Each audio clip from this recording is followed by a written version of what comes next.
बिस्मिल्लाह वल्हम्दुलिल्लाह वस्सलातु वस्सलाम अला रसूलिल्लाह व अला आलिहि व अस्हाबिहि व अजमईन अम्मा बाद रब्बि इश्रह ली सदरी व यस्सिर ली अमरी वहलुल उक़दतन मिन लिसानी यफ़क़हू क़ौली।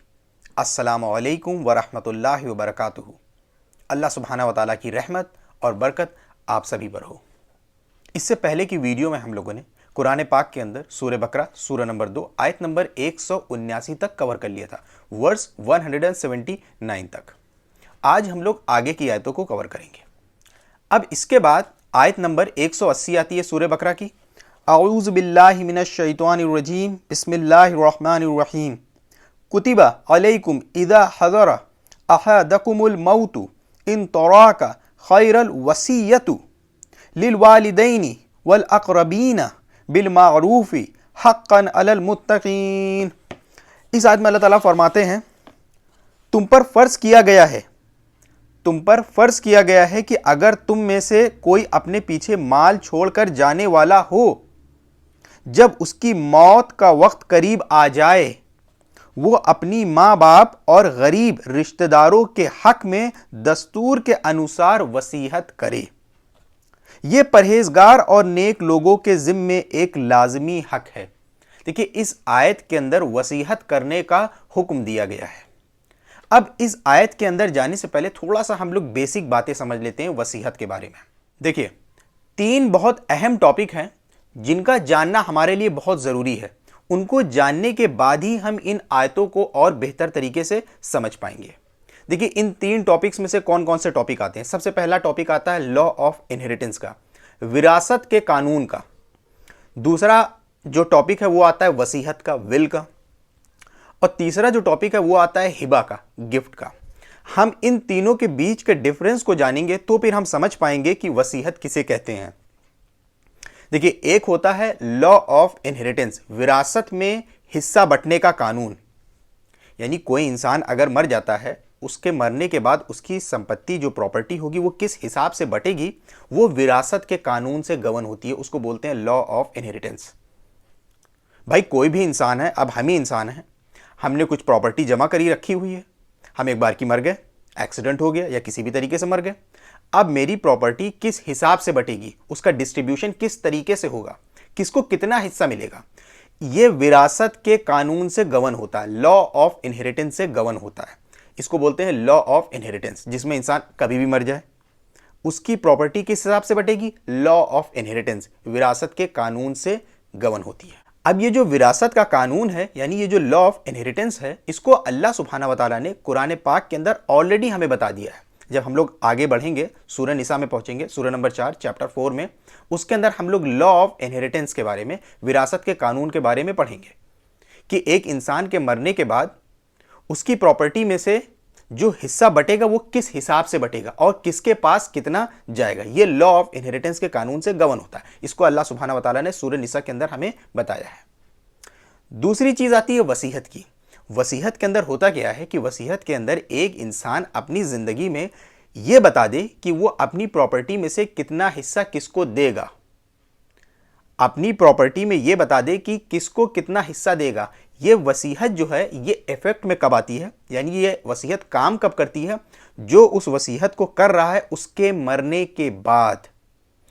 ये बात ध्यान में रखने वाली है, जो वसीयत करता है उसके मरने के बाद वो वसीयत इफेक्ट में आती है, यानी वो वसीयत काम करती है। वसीयत के अंदर एक इंसान क्या करता है कि वो वसीयत करता है और वसीयत के अंदर ये कहता है कि मेरे मरने के बाद मेरी प्रॉपर्टी किस हिसाब से बटेगी, इसको वसीयत कहते हैं। अगर वो अपनी जिंदगी में दे देगा तो वो हिबा बन जाएगा, गिफ्ट बन जाएगा। हम यहां पे बात कर रहे हैं वसीयत की, जो उसके मरने के बाद किस हिसाब से बटेगी। अब इस आयत के अंदर कहा गया है कि जो इंसान को ऐसा लग रहा हो कि उसकी मौत करीब है और वो माल छोड़ के जाने वाला हो, तब उसकी मौत का करीब आ जाए, वो अपने माँ बाप और करीबी रिश्तेदारों के हक में दस्तूर के अनुसार वसीयत कर दे। देखिए, अब आप ये सोच रहे होंगे कि इस आयत के अंदर वसीयत करने को कहा गया है। वहीं दूसरी तरफ हम आपको ये बता चुके हैं कि सूरह निसा के अंदर अल्लाह सुब्हानहू व तआला ऑलरेडी सारे वारिसों का हक बता चुके हैं कि एक इंसान के मरने के बाद उसकी प्रॉपर्टी में से किसको कितना हक मिलेगा। तो जब सबका हिस्सा बताया गया हुआ है तो यहाँ पे वसीयत करने के लिए क्यों कहा गया है। देखिए, सबसे पहली चीज़ कि ये जो आयत है सूरह बकरा की, ये उस वक्त नाजिल हुई थी जब کوئی شیئر مقرر نہیں کیا گیا تھا، یعنی وراثت کا قانون کی جو آیتیں ہیں سورہ نساء کے اندر وہ نازل نہیں ہوئی تھی، وہ آیتیں بعد میں نازل ہوئی ہیں اور ان آیتوں نے اس رولنگ کو ایبروگیٹ کر دیا ہے. ٹھیک ہے، تو اس کے اندر کیا بولا گیا ہے کہ مال چھوڑ کر جانے والا ہو تو جب اس کی موت کا وقت قریب آ جائے وہ اپنے ماں باپ اور قریبی رشتہ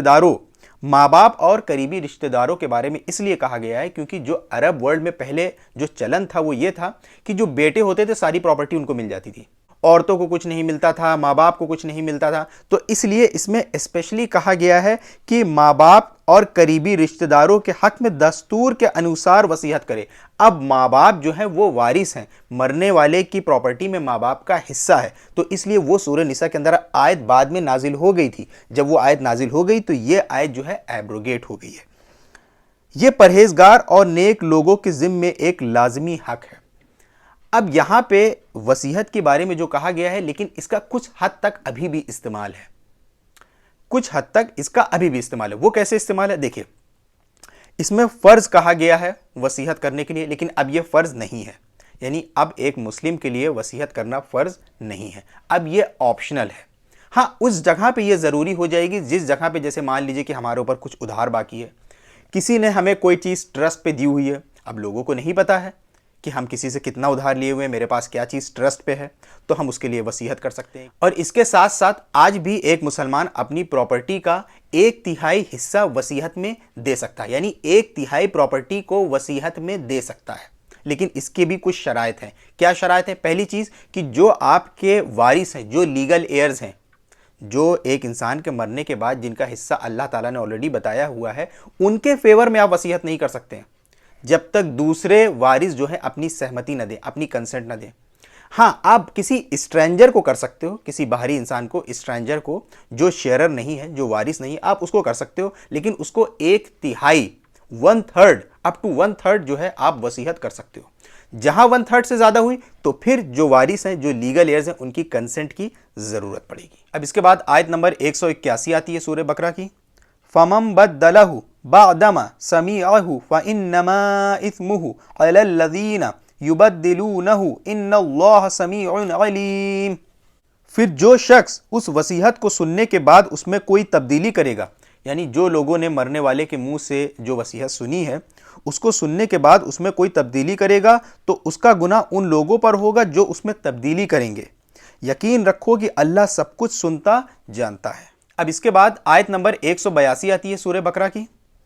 فَمَنْ خَافَ مِن مُّوصٍ جَنَفًا أَوْ إِثْمًا فَأَصْلَحَ بَيْنَهُمْ فَلَا إِثْمَ عَلَيْهِ إِنَّ اللَّهَ غَفُورٌ رَحِيمٌ. ہاں اگر کسی شخص کو یہ اندیشہ ہو، یعنی اگر کسی شخص کو ایسا لگ رہا ہو کہ کوئی وصیت کرنے والا بے وجہ طرفداری یا گناہ کا کام کر رہا ہے، اس کو ایسا لگ رہا ہے کہ جو انسان وصیت کر رہا ہے وہ کوئی گناہ کا کام کر رہا ہے، جانے نہ انجانے میں کچھ غلطی کر رہا ہے یا کوئی مسٹیک کر رہا ہے اس وصیت کے اندر، اور وہ سمبندھت لوگوں کے بیچ صلح کرا دے تو اس پر کوئی گناہ نہیں. تو اب اس سے پہلے کی آیت میں کیا بتایا گیا ہے کہ وصیت کے اندر اگر آپ نے کچھ چینج کیا تو یہ ایک بڑا گناہ ہے، یعنی آپ وصیت کے اندر کوئی چینجز نہیں کر سکتے ہیں. اب یہ آیت کیا کہہ رہی ہے کہ مطلب ایسا مت سمجھ لو کہ اللہ سبحانہ و تعالیٰ نے ایک آیت میں کہا کہ کوئی وصیت میں چینجز نہیں کر سکتے ہو تو اس کا مطلب وہ وصیت سیکرو سینکٹ نہیں ہو گئی ہے کہ جو بھی وصیت کرنے والے نے وصیت میں کہہ دیا بس وہ فائنل ہو گئی. بھائی دیکھا جائے گا کہ کہیں وہ کوئی غیر اسلامک تو نہیں ہے، نان اسلامک وصیت تو نہیں کر دیا ہے، شریعت کے خلاف تو نہیں کر دیا ہے، اس کے اندر کوئی مسٹیک تو نہیں ہے، کوئی ایرر تو نہیں ہے. تو ان چیزوں کو چینج کرنے کا ایک پروویژن یہ آیت ہمیں بتاتی ہے کہ کوئی وصیت کرنے والا بے وجہ طرفداری یا گناہ کا کام کر رہا ہے اور وہ سمبندھت لوگوں کے بیچ صلح کرا دے تو اس پر کوئی گناہ نہیں. بے شک اللہ تعالیٰ بہت بخشنے والا بڑا مہربان ہے. صدق اللہ العظیم. وآخر دعوانا الحمدللہ رب العالمین.